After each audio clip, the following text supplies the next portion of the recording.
ওইদিকে রানী রাজকুমারের কাছে যায় আর গিয়ে দেখে রাজকুমার মন খারাপ করে দাঁড়িয়ে আছে আর তার চোখ দিয়ে অঝরে জল ঝরছে। কি রাজকুমার, কি হয়েছে কি বাবা তোমার? তুমি এখানে এভাবে মন খারাপ করে দাঁড়িয়ে আছো কেন?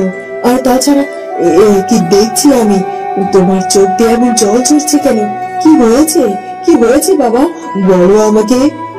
না না, কিছুই হয়নি, এমনিতে চোখে কি যেন একটা পড়েছে, তাই চোখ দিয়ে জল পড়ছে। তুমি এটা নিয়ে চিন্তা করো না। আর তাছাড়া তোমার অসুস্থ শরীর নিয়ে তুমি এভাবে উঠে এসেছো কেন মা? যাও, তোমার কক্ষে যাও, বিশ্রাম নাও। না না বাবা, তুমি যাই বলো না কেন, আমি তো তোমার মা। তোমার মুখ দেখলে আমি বুঝতে পারি যে তুমি কষ্টে আছো না ভালো আছো। আমি জানি বাবা, তুমি নিশ্চয়ই অনেক কষ্টে আছো। কি হয়েছে কি? আর ফুলকুমারীকে কেন বা তুমি ওই রাজ্য থেকে নিয়ে আসোনি? ওকে কেন ওখানে রেখে এসেছো? বলো আমাকে, সবকিছু খুলে বলো। আর তাছাড়া আমি বারবার খেয়াল করে দেখেছি তুমি সবসময় কেমন যেন মন মরা হয়ে থাকো আর আড়ালে লুকিয়ে লুকিয়ে চোখে জল ফেলো। এখন মাকে যদি সবকিছু না বলো তাহলে কিভাবে হবে বলো? আমাকে তুমি সবটা খুলে বলো রাজকুমার। বলছি না, সবকিছু খুলে বলেছি। আসলে অনেক বড় ঝামেলা হয়ে গেছে, অনেক বড় ভুল বোঝাবুঝি হয়ে গেছে। এখানে কি করব কিছুই বুঝতে পারছি না। এরপর রাজকুমার সব কথা তার মায়ের কাছে খুলে বলে। বউ, শুনেছো, একটা দুঃখের খবর আছে।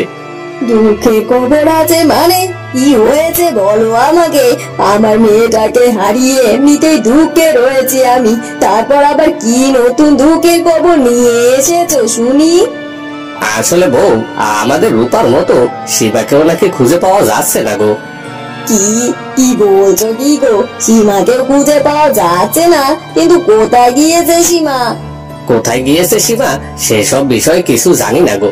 শুনলাম কাল সারাদিন মেয়েটা বাড়িতে ফেরেনি, সারা রাত পার হয়ে গেছে।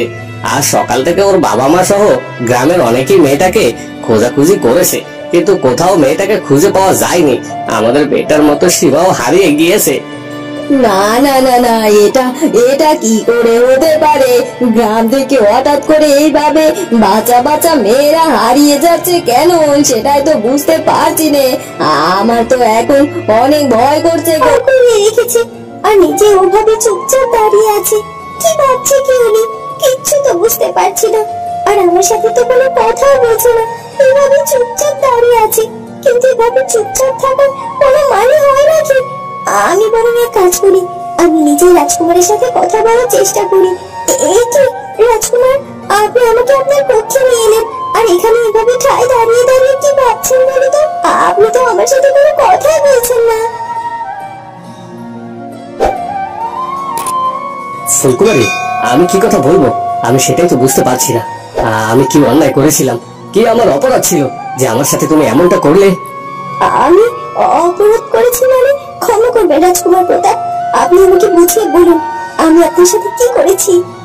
একে ফুলকুমারী, তুমি বুঝতে পারছো না তুমি আমার সাথে কি করেছো? এই যে এতটা দিন ধরে তুমি আমাকে দিনের পর দিন কেন মিথ্যা বলেছো? তুমি কেন আমার সাথে মিথ্যা ভালোবাসার অভিনয় করেছো? কেন তুমি তোমার আসল পরিচয় গোপন রেখেছো? আর তাছাড়া চন্দ্রকুমার তোমাকে চিনে ফেলার পরেও সত্যিটা বলেনি কেন? তার মানে তুমি আর রাজকুমার চন্দ্র ইচ্ছে করে আমাকে কষ্ট দেওয়ার জন্য এটা করেছো? আমি আমি আপনাকে অনেক ভালো মানুষ ভেবেছিলাম, কিন্তু এখন দেখছি আপনার মনটা বড় করছে। আর আপনার জন্য যে এত বড় ত্যাগ করলাম তাকে কিনা আপনি দোষারোপ করছেন। তাহলে শুনুন, প্রথমত রাজকুমারের সাথে আমার বিবাহ হওয়ার পর কোনো এক কারণে রানীমা আমাকে মেনে নিতে পারেনি, আর তাই তো তিনি আমাকে বনবাসে পাঠিয়েছিলেন। তারপর আমার মাথায় আঘাত লাগার কারণে আমি আমার অতীতের সব স্মৃতি ভুলে গিয়েছিলাম, এমনকি আমি আমার নামটা পর্যন্ত মনে করতে পারছিলাম না। তারপর মালিনী দিদি দাদা বাবু আমাকে তাদের কাছে আশ্রয় দিয়েছিল। আপনি তো আমাকে এক দেখাতেই পছন্দ করে ফেলেন। কখনো কি শুনতে চেয়েছেন আমি নিজে আপনাকে কখনো ভালোবাসি কিনা? আপনি আপনার সিদ্ধান্তটা আমার উপর চাপিয়ে দিয়েছিলেন। আর তাছাড়া রাজকুমার প্রতাপ যখন আমাকে চিনতে পারে, আমি তাকে চিনতে না পারাই সে আমার উপর অভিমান করেছিল। তারপর যখন আমাদের মধ্যকার সব ভুল বুঝাবুঝি দূর হয়, তখন আমরা দুজনে আপনাকে সত্যিটা বলতেই যাচ্ছিলাম। কিন্তু আপনার মায়ের মৃত্যুর কারণে আপনি শোকাহত হয়েছিলেন, তাই তখন আপনাকে সব সত্যটা বলে রাজকুমার আপনাকে কষ্ট দিতে চায়নি, তাই তো নিজের স্ত্রীর পরিচয় পর্যন্ত আপনার কাছে দিতে পারেনি। কিন্তু তাই বলে একটা মিথ্যা দিয়ে আমাকে সান্ত্বনা দেওয়ার চেষ্টা করছিলে তোমরা?